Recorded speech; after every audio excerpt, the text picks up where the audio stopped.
Olá, pessoal.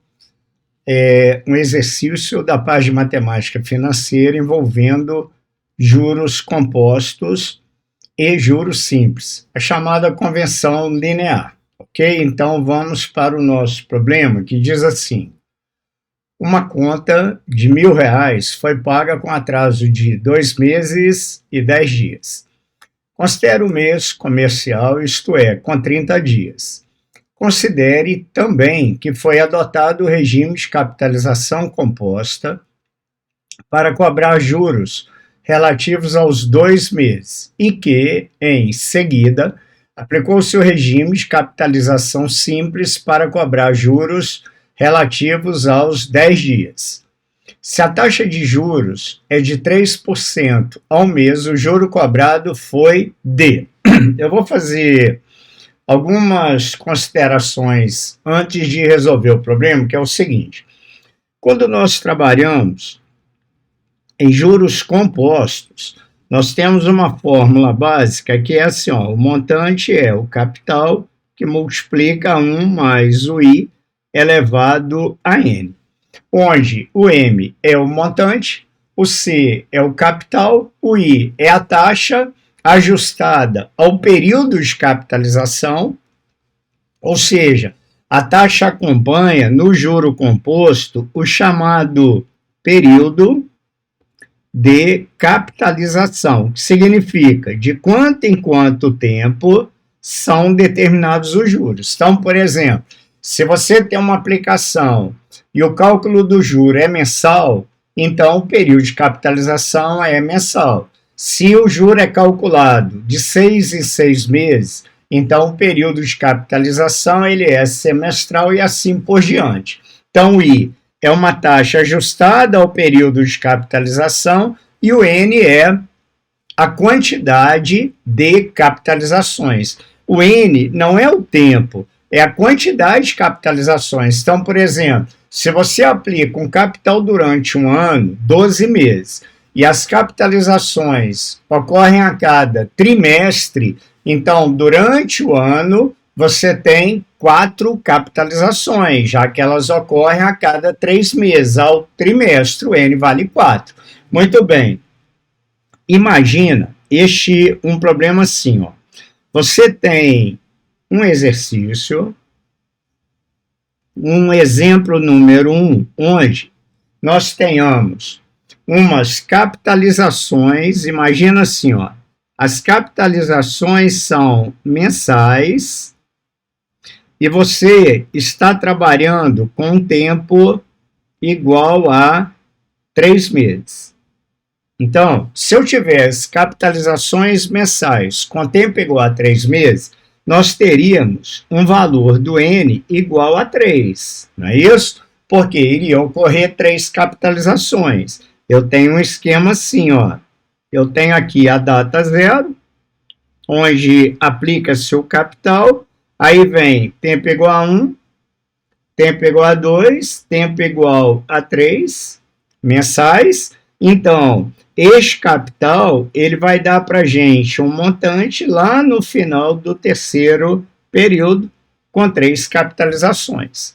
Beleza. Agora, suponha que o nosso tempo, vamos pegar um exemplo 2, suponha que, apesar de você ter as capitalizações mensais, você tenha um tempo total igual a 2 meses e 10 dias.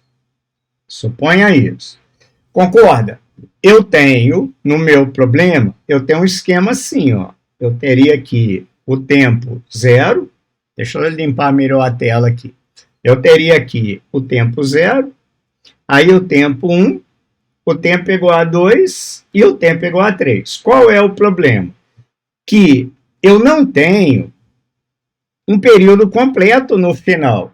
Como é que a gente iria trabalhar um problema desse? Você poderia trabalhar com juros compostos até o tempo igual a 2, acha o montante normal pelos juros compostos e aqueles 10 dias. Porque a lógica ela é o seguinte: na prática, muitas vezes, você perde aquele período quebrado. Por exemplo, se você aplica um capital durante 2 meses e 10 dias numa caderneta de poupança, você vai perder aqueles 10 dias, não é isso? Agora, teoricamente, se eu apliquei, eu devo pagar.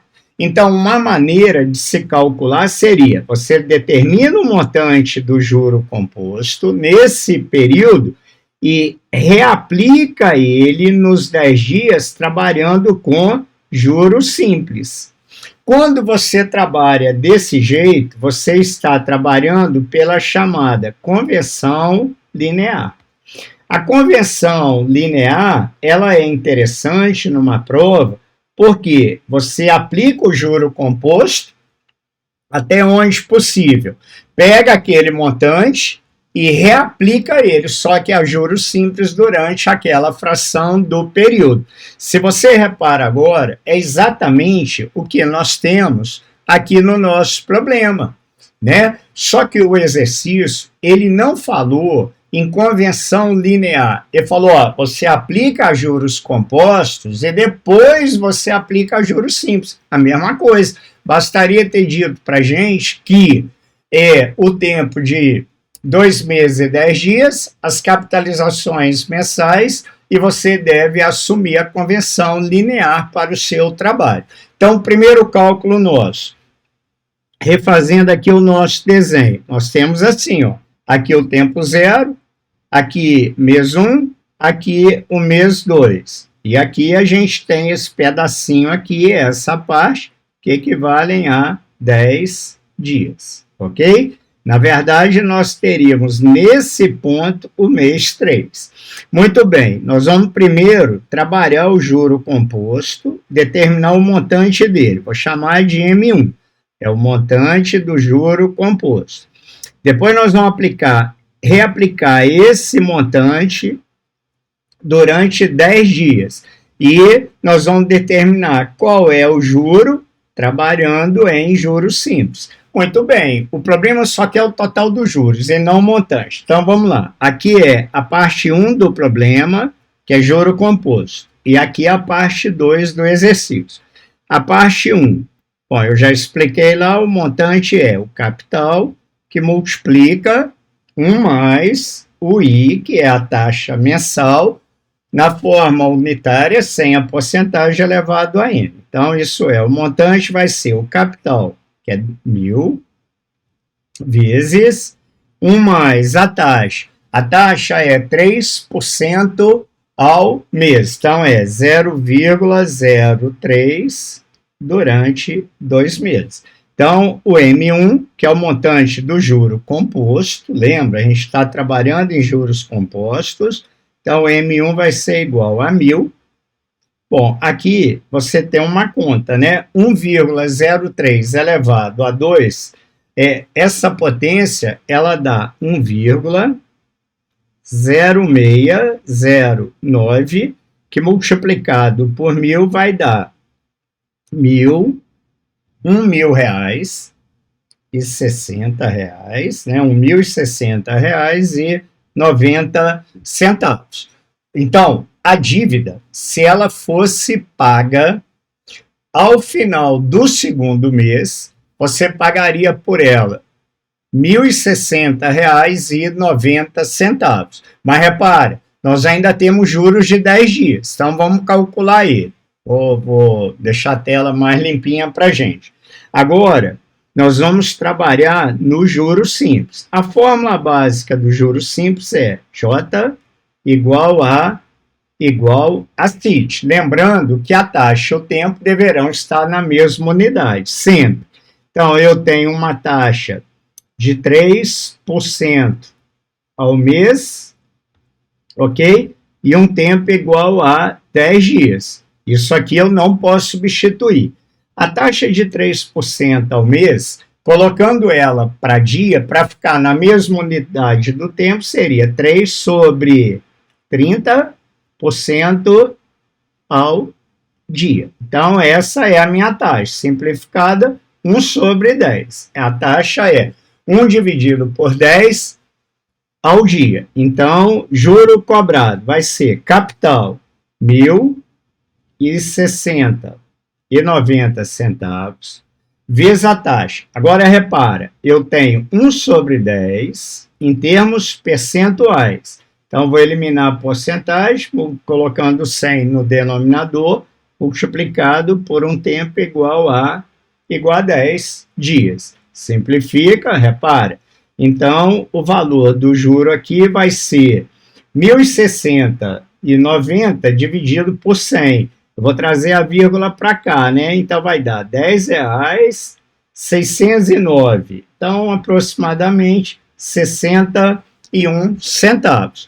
Agora, gente, ele quer o total do juro. Se ele quisesse o montante final, nós pegaríamos 1.060,90 mais 10,61. Como ele quer apenas a parte de juro, então, ó, na parte do composto, nós tínhamos o capital de 1.000, montante de 1.060,90. Então, até o mês 2, o juro pago vai ser R$ 60,90, ok? Que é o 1.060,90 menos o 1.000.